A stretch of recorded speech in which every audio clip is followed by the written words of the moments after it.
Hoje eu vou te ajudar a se preparar mentalmente para os estudos e ainda te passar algumas técnicas para estudar, memorizar e também para fazer melhor todas as suas provas.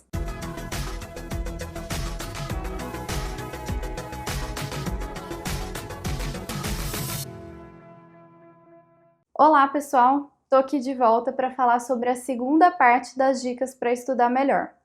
Se você ainda não viu o primeiro vídeo, onde eu falei sobre organização do ambiente e como administrar o seu tempo, é só clicar aqui.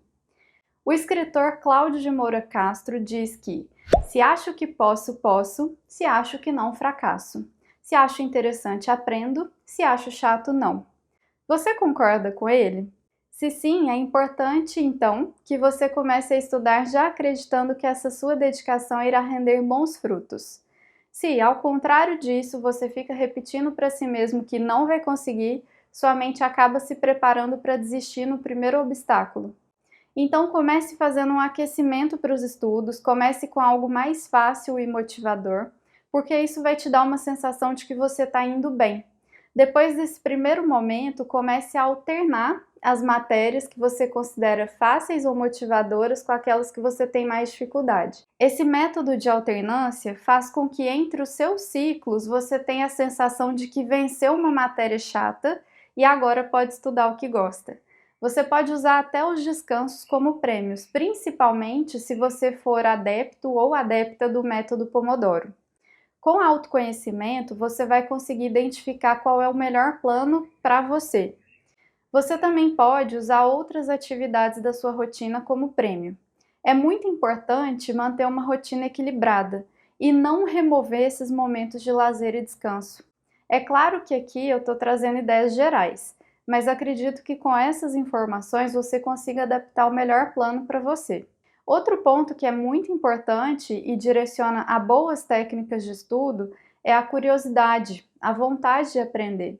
Leia o conteúdo antes e gere familiaridade com ele. Assim você já irá para a aula tendo uma base do que será falado e poderá aproveitar mais o conteúdo e tirar suas dúvidas. Tenha curiosidade sobre o tema. Lembra do que o autor fala? Nós só gostamos daquilo que entendemos, e para entender, precisamos nos atrair pelo tema e sentir curiosidade por ele, não é mesmo? Seguindo com mais técnicas, as anotações e os mapas mentais são boas pedidas. Faça anotações e resumos assertivos, visuais. O exercício de extrair o ponto mais importante já é uma técnica de estudo poderosa. É como se você estivesse conversando com o conteúdo em vez de só absorver. Já os mapas mentais são anotações mais robustas. Eu gosto muito porque são formas super visuais de organizar o conteúdo e o nosso cérebro gosta disso. Você pode fazer à mão ou usar os digitais, que são super práticos. O bom do mapa mental, além de ser visual, é que demonstra uma organização das suas próprias ideias, relações que criou entre os tópicos, confrontações no conteúdo. Então, é mais importante fazer do que achar um pronto para revisar. Um roteirinho ótimo que você pode usar como técnica para leitura é começar pelo sumário, depois explorar um pouco o livro, seus gráficos e tabelas, que geralmente deixam mais claras quais são as principais teses que ele aborda. Em seguida, identifique a bibliografia e depois parta para a leitura do capítulo introdutório. Você já vai ter, nesse momento, uma boa base das ideias centrais do livro. Assim que tiver feito toda essa preparação, aí sim você vai partir para uma leitura linear, explorando todos os capítulos necessários. Em seguida, faça uma leitura comparativa para identificar quais são as lições desse livro, como elas se confrontam com outros pensamentos que eu já venho estudando ou já conheço. Pode ter certeza que depois disso tudo, você vai até sentir que o livro encolheu, porque você conseguiu elencar quais são os pontos principais contidos nele. Outra técnica é estudar por diversos canais. Nós temos canais com melhores conexões. Ver, ler, escrever, ouvir, ensinar, fazer. Quais são os seus melhores canais para conseguir se conectar com o conteúdo? Anota aí! Uma boa ideia pode ser o estudo em pequenos grupos, de no máximo 4 ou 5 pessoas. Nesses grupos se pode trocar bastante material e um colega ensinar para o outro aquilo que ele aprendeu melhor. Quando você ensina alguém, você realmente está exercitando seu conhecimento, e é uma das melhores maneiras de aprender. Outros pontos importantes para o seu estudo render bem É entender que os erros são poderosos professores. Aprenda com os erros. Partindo dessa mesma ideia, faça testes de tempos em tempos. Descubra onde estão as deficiências do seu estudo para então aprender com elas. Inclusive, a gente tem a tendência a conseguir se lembrar mais de alguma coisa que erramos e aprendemos a forma correta do que daquelas que acertamos logo de cara. E é importante saber também que esquecer é normal e às vezes até desejado para não sobrecarregar demais nosso cérebro. Mas agora eu vou te ajudar com algumas técnicas para não esquecer o que foi estudado. Começando pela repetição, que é uma das melhores formas de segurar as informações. Ao reler um resumo, por exemplo, você reconhece os assuntos e pode sentir que aprendeu, mas você só está reconhecendo. Aí, para não esquecer, além da repetição, é importante você tentar se lembrar praticando os conteúdos. Faça testes ou anote os conceitos mais importantes antes de abrir a apostila. Faça associações de conteúdos, relações, utilize regras mnemônicas que podem vir em formato de musiquinha, por exemplo. Os professores de cursinho são excelentes com esses macetes. Fique atento e atenta a essas dicas durante as aulas porque podem te economizar muito tempo de decoreba. E agora eu vou falar sobre o nosso último tópico, que são as técnicas para fazer as provas. Começando com uma citação de Sun Tzu. Se você conhece o inimigo e conhece a si mesmo, não precisa temer o resultado de 100 batalhas.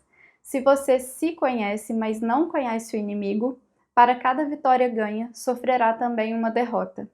Se você não conhece nem o inimigo, nem a si mesmo, perderá todas as batalhas. Ou seja, você precisa se conhecer para fazer todo o seu plano de estudos, como a gente falou ao longo do vídeo anterior e desse. E se você conhecer o inimigo, que nesse caso específico é a prova, você vai tirar o melhor proveito dos seus estudos e da sua situação. Você vai pegar suas maiores potencialidades e aproveitar isso ao máximo. Se você conhece a mecânica da prova, o estilo de cobrança das questões e os assuntos que mais caem, você não concorda comigo que vai sair melhor nessa prova do que alguém que não conhece todos esses fatores? Então, seu primeiro ponto é conhecer o general inimigo, que nesse caso é a prova.